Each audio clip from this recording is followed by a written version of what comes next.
Hello, everybody. Welcome to another episode of the Thriving Adoptees podcast. Today, I'm delighted to be joined by Kaici Frieze. Looking forward to our conversation today, Kaici. Yes. You're a star. So, Kaici is an adoptee, and she also works down at the Hope Adoption Agency in Tennessee.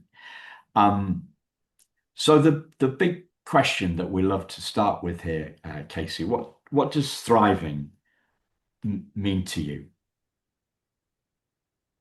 I think thriving just in general for everyone is different. Truly, generally, just when in my work specifically, seeing families thriving or the children thriving. For us, it's just that they feel loved, that they feel complete and whole. So many of our families, this is their first child because they struggle with Yeah. infertility. But a lot of these children also come from just broken homes. The parents are not together, or the mother is unemployed, doesn't have housing, and she's just financially and mentally struggling. And she makes this brave decision to place her child with a loving family who can provide the means that she can't. And so, for thriving for us, it's just showcasing that there is completeness and wholeness in what you might see as brokenness, incompleteness. We don't see that. And just being able to do this job and walking alongside our families, I see so many of them thriving because it's just a missing puzzle piece for them, for both the child and for the family. Um, I know you said you're not a believer, but for us, we just so strongly see just that every family and every path has just been so orchestrated beautifully by him. Just exactly what a birth mother needs, what an adoptive family needs, and what the child needs. We could not have picked each family or each mother to have a relationship, that relationship more so than what has come from the past and what comes currently and what we see. So, thriving is just being complete, being whole, and seeing that happiness in all of them. Yeah. Yeah, the brokenness thing and the fixing. I saw I got an email today from like a promotional email, if you like. I'm just looking at it. So here we are. And the title was, If We Can't Fix Our Kids, What Can We Do? And I I, I just looked at it and I thought, no, that that's wrong, right?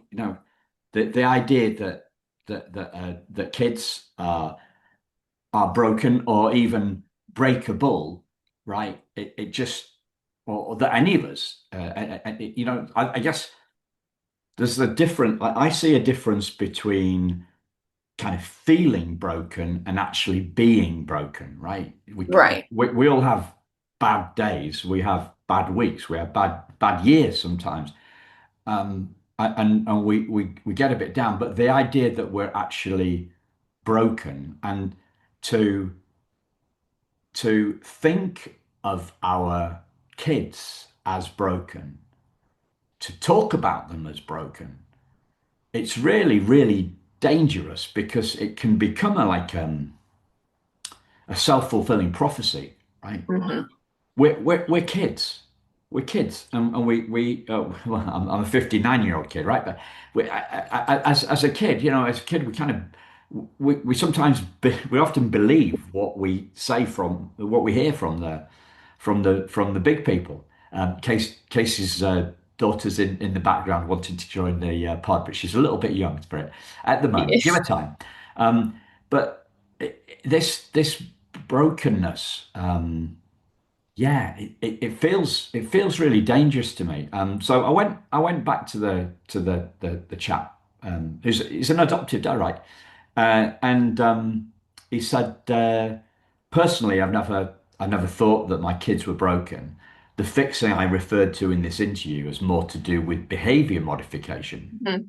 Um, and I thought, well, yeah, fair enough, fair enough, but don't title your emails like that.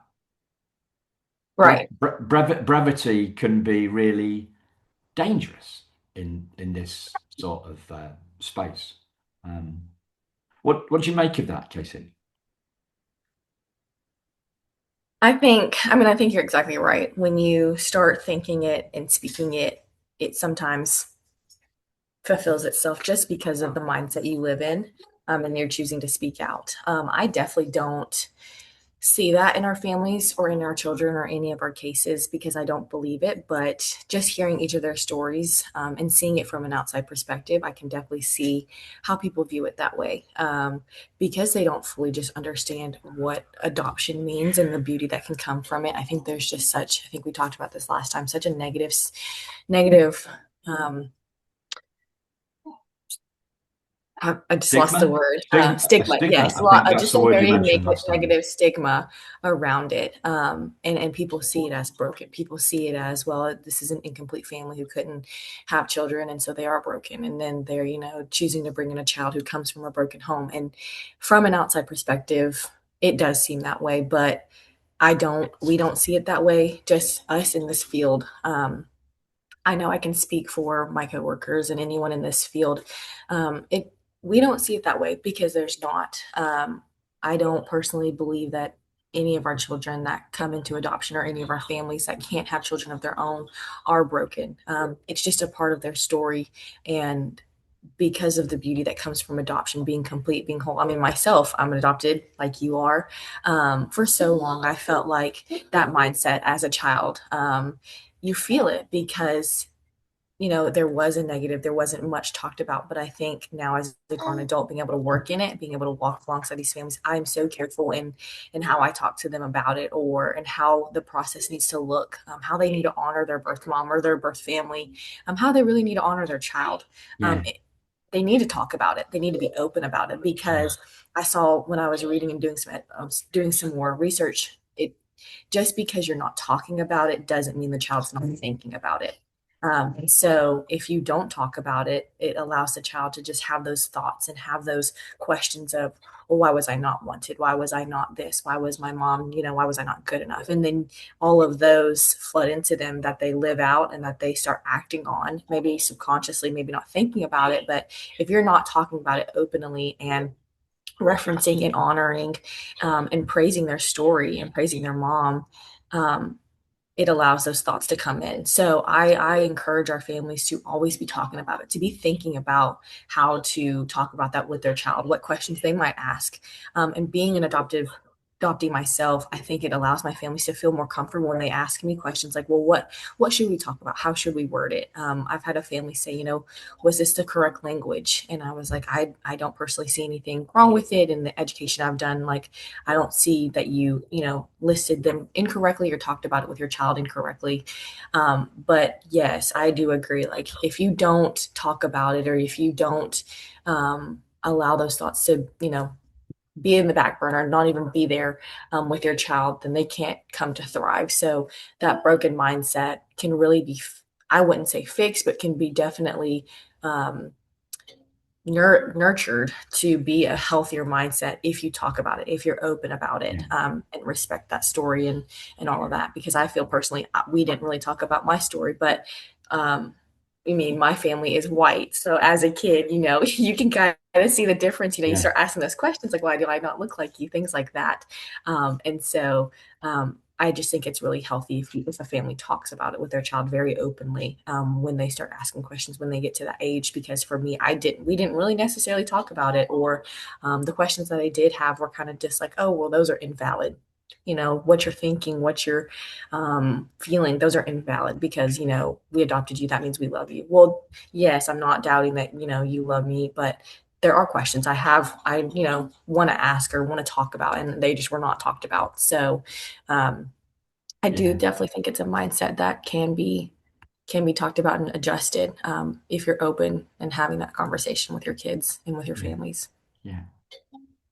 I was interviewing a guy called Jamal last week. He was fostered rather than adopted, but he said he was unofficially adopted by his science teacher, which is another story completely. But anyway, we talked about mindset, and a lot of the conversation was about the word.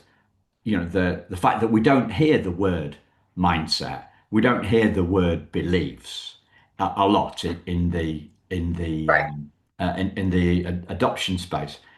Um, do you do you see much talk about that of mindset? I mean, is it just me? Is it just me? Have you got a take on that, Casey? Now, what do you mean? Like with our families, with Well, us? With, generally, you know, if because I spend a lot of time researching adoption agencies, adoption related organizations, children's ministries, welfare, those sorts of things, and sorts of websites, the organizations to find get you know guests like I found you to come on the show, right? yes. And it's very rarely that I see the word mindset on their websites. Hmm. It's um, sometimes it's about trauma, sometimes it's about the complexity, you know, the good part, the good parts and the bad parts of adoption, the pain and the beauty. Those sorts of things get talked about quite a lot. But when it comes to mindset, it doesn't really won't see that word used a lot.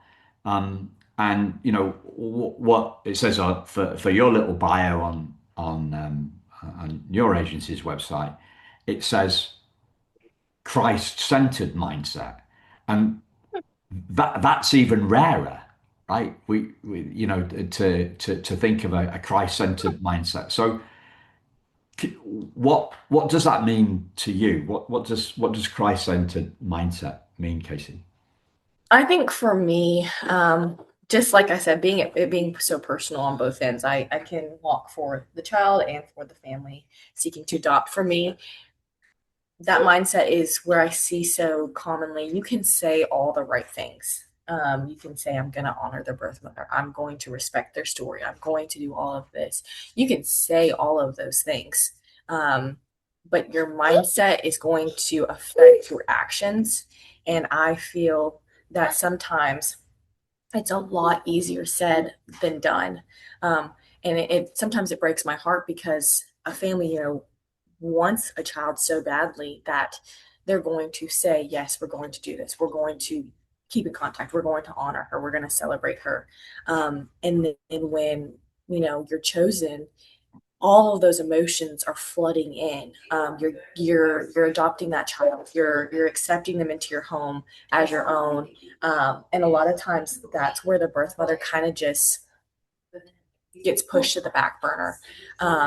Not for all of our families at all. Our families are wonderful, but I have seen in some cases, some with ours, some with other agencies, it's so easy to be all about the child that you forget who blessed you with that child, who made that decision. So when I tell our families and when I walk alongside them and when they're choosing to be a waiting family, like, yes, I want you to say the right things. I want you, but I also want you to believe that. I want that to be a mindset that you're going to walk out. And who better to resemble than Christ because he first adopted us. And so to walk that and to honor that and to exemplify what it means to be a Christ-centered home and mindset, you're going to walk that out. When we make profile books and when I tell a family to make a book that talks about them and their lives, I always in all of our books, I want them all to be very uniquely different to their own family, to their own lives, because that's what a birth mother is going to see. But I make sure that every family and every booklet in the front page thanks her for her time, for her willingness, for her openness to even just consider adoption, consider them as a family. And then that last page, I make every family have a promise page to her because I think it's so important that when you start writing and when you start typing these words out and you're going to start living them. And to have that and to have that visual to say like, yes, I promise these things. I'm going to do these. This is how I'm going to honor you. This is going to how I'm going to honor your child and the story and the blessing that you blessed us with. And so that's my mindset is that if you are going to say it and you're going to believe it, then it's a mindset that you're going to walk out. And because we are a Christ-centered adoption agency, I want that to be your forefront focus too, is that you're exemplifying Christ to this child as well and to this birth mom. Yeah. Yeah. So it's looking upstream from what they do to upstream of what they say to where they're coming from. So when you say Christ-centered mindset, you're talking about on a deep honoring of the birth mother and the child. Yes. Can I just take it to a slightly different uh, angle in terms of kind of you rather than professional you, Casey? Yes, yes. So when it says on your website that you've got a Christ-centered mindset and you've talked about feeling loved, complete, and whole yourself, what what are the most important drivers or the most important parts of that for you? I will definitely say it's been a learning curve and something that I've really had to grow into as an adult because, like I said, and in previous conversation, I really did struggle as a child with it. I struggled with that mindset and just feeling incomplete, feeling distant, feeling separated as a child. Um, yes, there was all the materialistic things. Yes, they provided a home. Yes, they provided, food on the table and clothes on my back and those materialistic things. But as far as the mindset of knowing that I'm complete, knowing that I'm whole, knowing that there's nothing wrong with me, even though I'm different, um, it really was something that I had to learn and appreciate as I got older. And something that I realized as an adult, I could use that story to touch other lives and connect with other people. Because as a child growing up, like I said, the community, my family, they were all white. So, of course, I had all those questions like, why do I look so different? Why does no one else share this story? Like, why, all of that. And just as I got older, I had to just come to the realization and seeing other Chinese adoptee stories, I was like, oh my goodness, I'm not alone. A lot of people share the same story, even though we're not 2 minutes from each other. We don't live in the same town. They're all over the world. We share the same story. As I got older, I was like, it's okay to be different. It's okay to have this unique story because even in your uniqueness, you share some similarity with someone else and you can connect on that.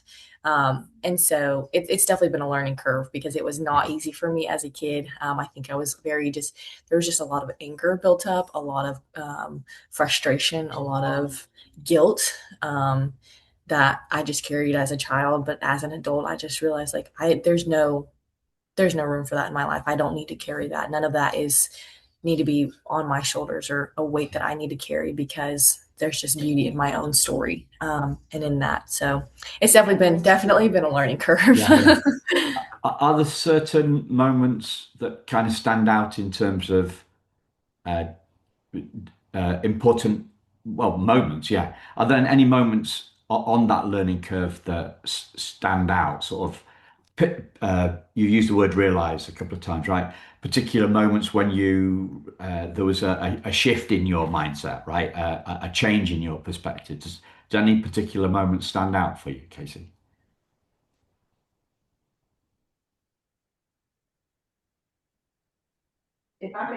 This sounds bad, but it's not necessarily that it was like oh, well, whatever, I give up. But I definitely think when I watched the movie Lion, I'm not sure if you've heard of it, I've but it's seen it, about yeah. an Indian boy, yes, In who has these Australia. visions and these dreams, yes, with the family in Australia, and he goes back to India and he his story unfolds, all of that. I think once I had watched that, I realized for me that was never going to be possible. Um, that I wasn't going to be able to go back to China and find my file or see the town and run into my birth mother and have that story. But it wasn't this grief or a loss of what could have been. It was just a realization that that's okay because I had watched his story, but I had also watched other adoptee stories who shared similar to me where they had unanswered questions. They had stories not fully developed about their adoption case that I realized it's okay to be in that, to not know. And so I just moved forward with in the work that I'm going to do or in the lives that I'm going to touch. If I share a story with someone, it's okay to not know, and that's okay. Um, it sounds like I had just given up, but I just came to a position that that's okay. I was not going to chase something that I was never going to get answers to, because you're going to go crazy from that if you don't get answers, if you continue to ask questions, continually not be fulfilled with the life that you're living and have these constant questions and constant what ifs, then you're never going to be satisfied in the moment. And I realized I think that's a lot of where my anger and frustration came from, because I was saying, well, why does someone else get to know their full story? Why do, domestic children get to maybe one day find their parents and have that connection and have that happy ending? But I realized I'm happy in my life, and I've been able to use my story for better and share my story and touch other people's lives without having those questions answered, without having their their story line up where I got to meet my birth family. And so it's just that mindset. My mindset just shifted that it's okay to not know. Because I was enjoying the life that I was living and building, and just the person being confident in who I was without Mm. those answers. Yeah.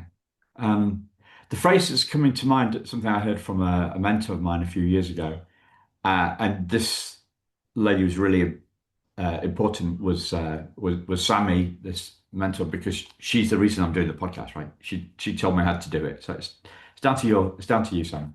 Um, she the way she summed it up was our mess becomes our message. Hmm. Our mess becomes our message. So something that we've uh, struggled with in the past, we see as manure, right? So that we can help other people grow, and we can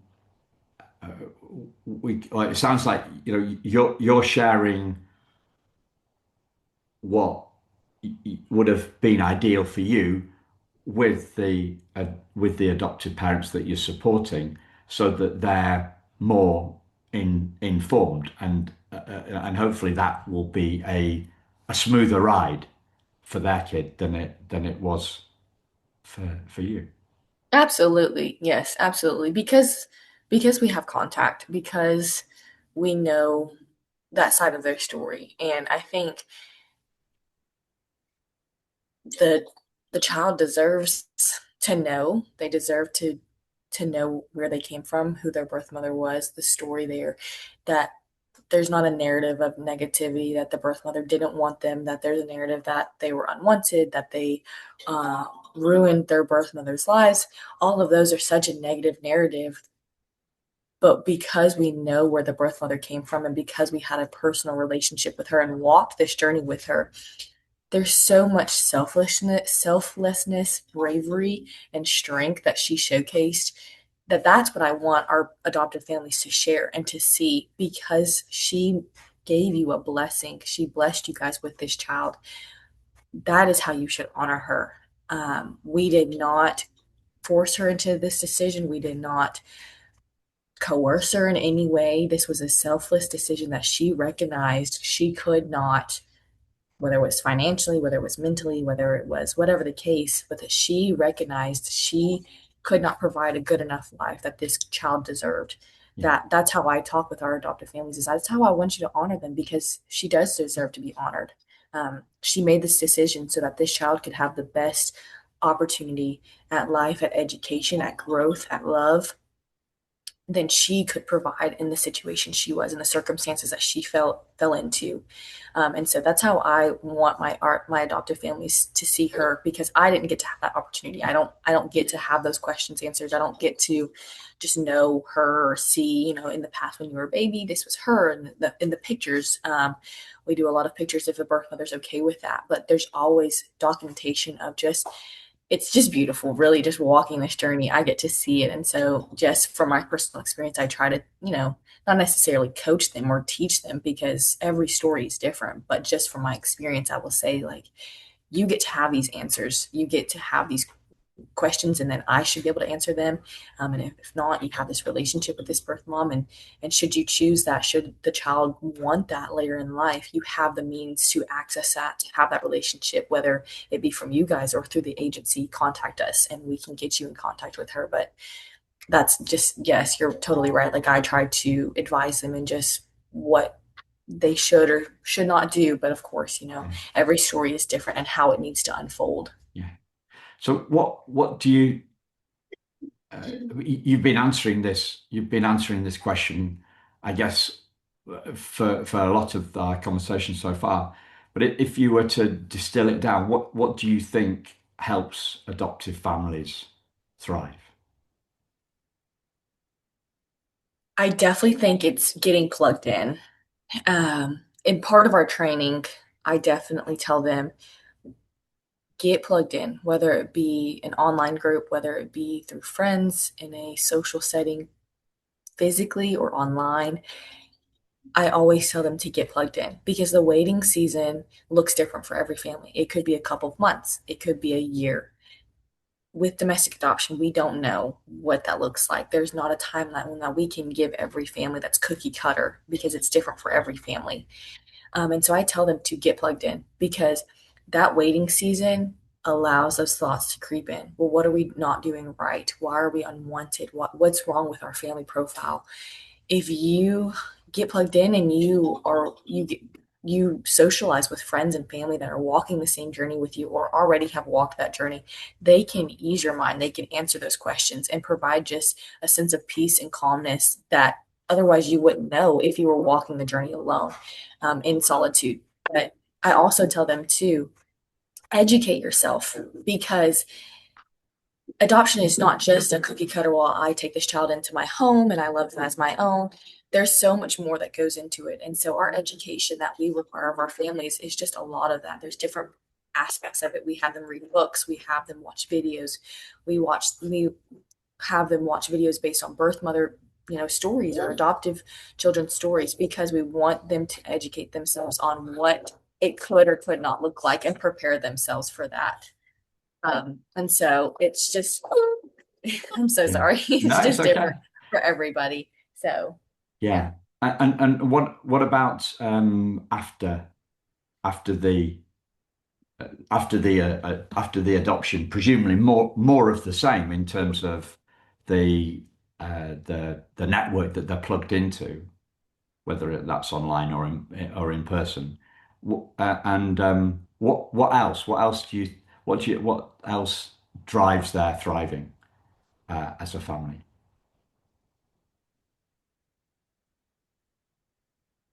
I would say you're saying like after the adoption Yeah, is finalized and everything. I think just continuing to just love on the child, whether they have children or not. I see it for both sides when they have children or when this is their first child. I think just involving them in everything, um, not trying to separate the lives of you stand out, you're adopted, but combining that life. You're one with us. We're doing everything as a family. You're our family. Um, and we want to honor that. We want to just love on you. You're part of our family. And I love seeing that because that is a question I ask up front. Hey, this child is biracial or this child is of Hispanic background. How is your family going to respond to that? How is your friends going to respond to that? And I love to see that it never changes their mindset. They say, we're going to love them just as is. And I see that beautifully, even after the adoption is finalized.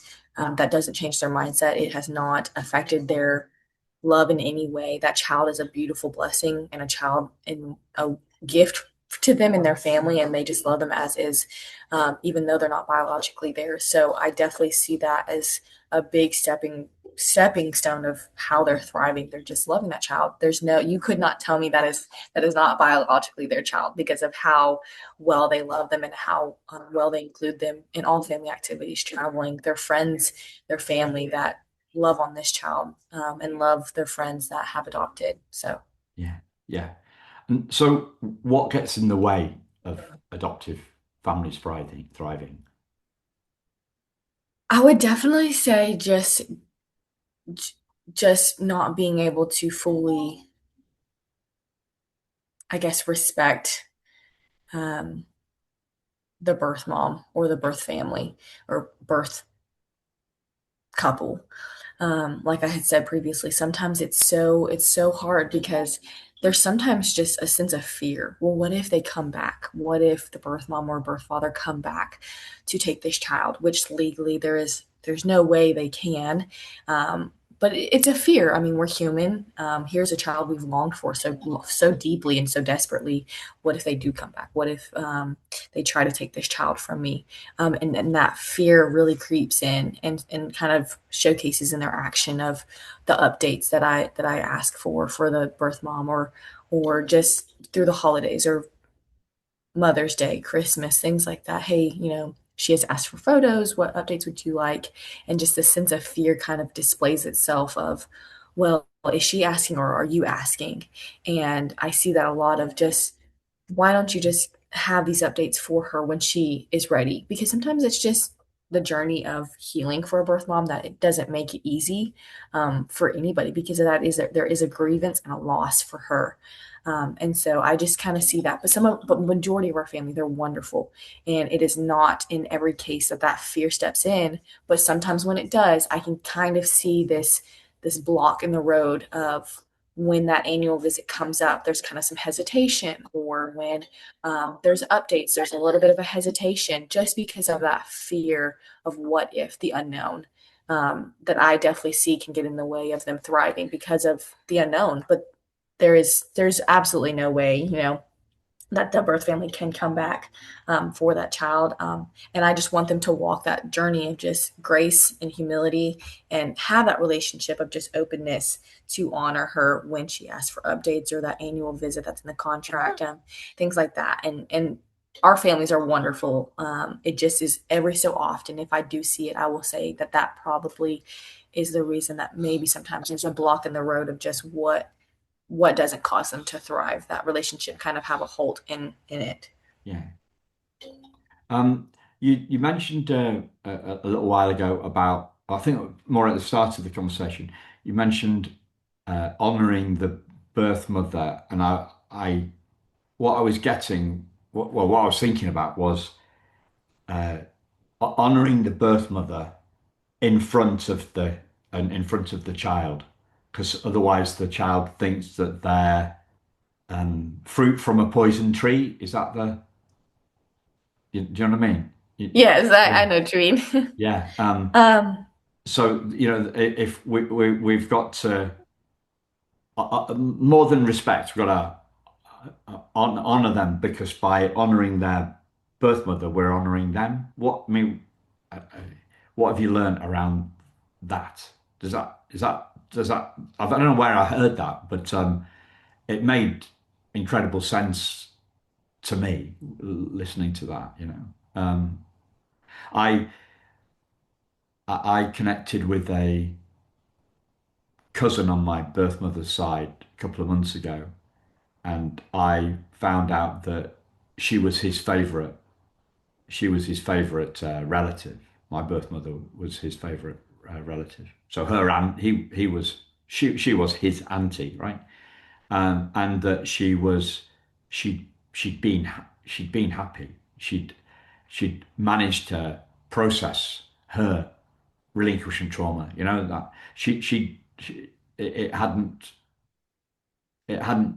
blotted her life, and that was something that I really didn't need. I didn't know that I needed to know. I didn't know that knowing that would benefit me, and and yet it did. Right. So I'm I think that's slightly different, but what do you say about honoring birth mothers in front of the kids? What's your take on that? I think it's a beautiful way just to honor the story as a whole. Here are these two families coming together as one for the child, for the sake of the child. There have been a couple instances because I'm at the hospital when the birth mother's giving birth and the adoptive family's there.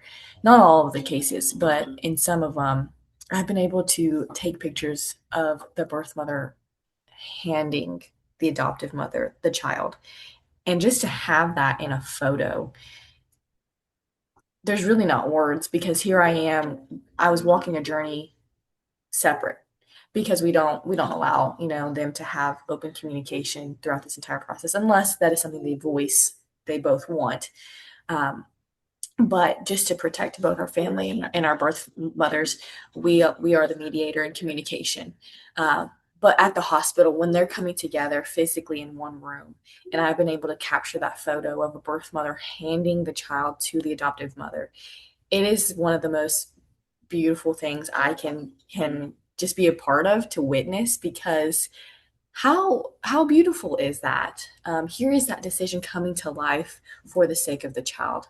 This child is such a beautiful gift to everybody, um, but to have that photo that you can later share with that child, I mean, there's not really any way you can Mm. get around of how is that not honoring her of here she is so selfishly and bravely entrusting me with you. And here I get to love you and raise you and love on you and provide for you and honor her with this photo. Like it's just it's actually incredible. Like I've gotten to, not all of our cases have been that way, but there have been a handful where I have a photo of that, and I think it's just beautiful. I think it's a Yeah, beautiful thing to see and witness. yeah, incredible, incredible. Um, a lot of a lot of people have been talking to me recently about the tougher stuff uh, that rears its head later on, right? So often during the teen years, as hormones are kicking in, it's a really tricky season. Um, what have you seen around that part of an adoptee's life? When the child grows older, Yeah, the teen the teen years. Do you have much to do with that? we don't necessarily because we're an infant placing Yeah, agency, but there have been families that have come to us for either counseling or guidance about it just because of adoption as a whole. I will say it definitely causes a little bit of static in the family just because there's a lot of growth and um, emotion and like you said hormones as you're getting older as you're growing in that and your comfortability as a young adult who you are um, but we've definitely advised, sitting down as a family, talking about it, talking about that concern, what questions, journaling. But it's not something that I don't want to fully speak on just because we don't do it every day. But there have been some instances where a family will come and seek guidance from us about yeah, just how to handle that, what questions or what answers to provide because of just adoption being a whole thing that is talked about that we can specialize in. But it's definitely difficult because um, sometimes the adoptive family doesn't have answers, and sometimes we're not able to provide that either. And so I think it leaves the child with just more questions. yeah, But we definitely advise, seeking professional counseling if yeah, there's something that we can't help with or that we can't, guide them towards in helping. yeah. Well, one of the things that's coming to me is the kind of the need uh, the need for kind of preventative work in this area, right? Anticipating because we know that there's a likelihood we're not going to put it on a percentage on it, but we know that there's a likelihood of this stuff happening, and therefore what we should be doing is we should be anticipating the challenge and perhaps do something ahead of time on that. As our we talked about mindset at the start, didn't we? And I think there's two things. There's two things in terms of, well, there's more than two things. There's more than two things, but from from our perspective, and I say our as a adoptees, Casey, there's the the kind of the where's there's the feeling of there's the feeling of loss and confusion. Where's our birth mother gone? Right? That's one thing. And then there's the questions that come off the back of that feeling, and those questions build over time, but they might not be hit. They might not be coming up for a 7-year-old, but they come up for more at 13-year-olds. Do you know what I mean? There's two parts to this, and that perhaps that mindset is is the second part. Um, what do you? I don't. I'm making any sense here, Casey. Yes. Yeah, yeah. What do you? What do you make of that? Are you asking the difference in? Well, yeah. I just there's two bits, and there's two parts to it. There's the loss, and then there's the thoughts about the loss. The thoughts, and that they can snowball, right? For The the thought child or for for the child, they can start to snowball and child stroke teen. We're what do people say? The loss. So I was a week old when I went into foster care. Maybe I'm not sure. I was in short-term foster care. Then my birth mother came to collect me from there. Took me to the took me to the agency. This is I've been fortunate, like as you say, with the there's no chance that you'll get your file from China, but I was domestic adoptee, so I got this. I had this picture that I built up from looking in the folder, but that that kind of that loss, that confusion about where, like confusion or fear about where my birth mother has gone, right? That's one thing.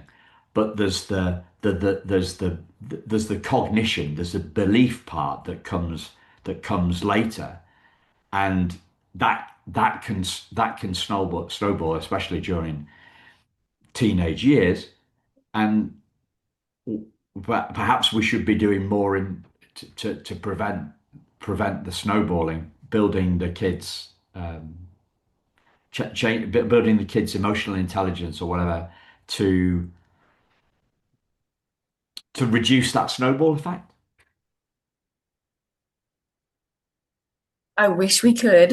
I think we try our best with the communication piece of it, but there's grievance and loss for both sides. For the child as they grow older, those questions are where is my birth mother? All of those questions, and there's not answers. But it also is for the birth mother as well. There's a like I said, there's grievance and loss for her because here she is that her body physically went through carrying, nurturing, supporting this life, giving birth to this child. There is that connection there physically, mentally, emotionally. Her body just did that for 10 months. Um, and to be able to walk away from that, it takes time. It takes healing. It takes a process. Um, and sometimes for our birth mothers, that can be her mindset is, I knew from the start that this child was this adoptive family's child. But for some, it's a struggle. It's a if I had better means, I would have raised this child. And sometimes it's hard for her. And so she has just a lot going on in life. Her circumstances are struggling. She doesn't have a job. She doesn't have housing. She doesn't have support. And so her mentality um, is just that loss hits her a lot harder. Um, and so I have seen in some cases where the birth mother just she starts where she wants those updates. She asks, she inquires to know that they're in a good form, that they're loved, and we can provide that for her. And I think once she gets that, um, I think there's a level of ease that comes over her that she knowing that she made a good decision, that this child is loved, that this child is supported. but then she then focuses on herself, and sometimes that falls into back into addiction or bad habits. And I don't know if it comes from just a lot of emotion, a lot of loss that she's struggling with, or the confidence that she knows this child's well taken care of, and then now the rest of life and its emotions are flooding in, um, and to be able to cope with it, she falls back into those negative ways, and so we lose contact with her. Yeah. And so I will say, for some children, they might not be able to have those answers with their birth mother because she falls off to communication. For some of them, we have continuous communication. Yeah. They check in with me, I check in with them. They respond back, and I love that. And Yeah. I'm grateful that they continue to maintain contact because I want to know how they're doing. I want to ensure that they're thriving. Like you have asked, what is thriving? I hope that they're doing well. I hope Yeah. that they have support after all of this. That they're they're looking into getting a job, or that they're getting housing, that they're well supported by friends and family or their community, wherever they may be. But for some of our birth moms, they lose that contact, and it breaks my heart. But I just have to pray that they're doing well. But at the end of the day, I'm very thankful that they made the decision that they did. The child is loved, the child is cared for. And if they do circle back around, they want to check in with me one day, I'd be so thankful for that. Yeah. But to differentiate, Yeah. unfortunately, I don't think I can, because it's a loss for the birth mother as well, Yeah. and her healing journey also has to be respected. And I think you just have to share that with the child that's asking, well, where's my birth mother? And you just have to be honest with them. I think I would tell my families, you just have to be honest that, you know, all the emotions that you're feeling, all the questions that you have, she too she too walked that journey of emotion, of loss, of grievance, of unknown, uncertainty. So you just have to be patient and respectful with her as well. Well, we covered a lot of ground, Casey. We've covered a lot of ground. We're kind of coming up on time. Is there anything that you'd like to share that I've not asked you about? Don't think so. I think adoption is beautiful. I'm so thankful that I was able to come on this podcast, that you were able to find me, and we were able to share my story, my agency, what I do, and just how that's well connected and just into the adoption world. Yeah. I think um, as I get older, as adoption is um, continues to be a thing, I hope that the stigma around it breaks, of that negativity, that we take the child and the birth mother is just kicked to the curb. In my line of work and in my coworkers and other agencies, I don't see that. Talking with other adoptees, younger ones, um, there's a lot more beauty in Yeah. theirs. I would say maybe for the older generation, from Yeah. some We're of my different adopted friends, generations. Yeah, for there's a sure. whole different generation of negative stigma around adoption. But I think it can be a beautiful thing. And I don't think that adoption is a last resort. That is something that we want our birth mothers to know when we go speak at clinics, or when we go speak somewhere at a church, that we want adoption to be an option. That is what we say every day. Adoption is an option. It is not a last resort. The only two options are not to parent or to abort. We don't stand on those are the only two options, and that adoption is not a negative choice. It's not a, well, you can do those two choices, so I guess we'll just default to Yeah. adoption, and never have contact with this child again. Adoption can be our first choice, and it can be a beautiful journey and relationship between the child, the adoptive family, and the birth mother, as well as the agency, if you choose that. But we just want people, and birth mothers, whoever is listening, that adoption is an option, is not a last resort, and it's a beautiful decision or choice or journey. Should you choose to walk it, should you choose to learn more about it, you can have that relationship. It is not a shut door. It is not a closed door. It is not an unknown. Um, there's beauty in it. There's grace in it. There's just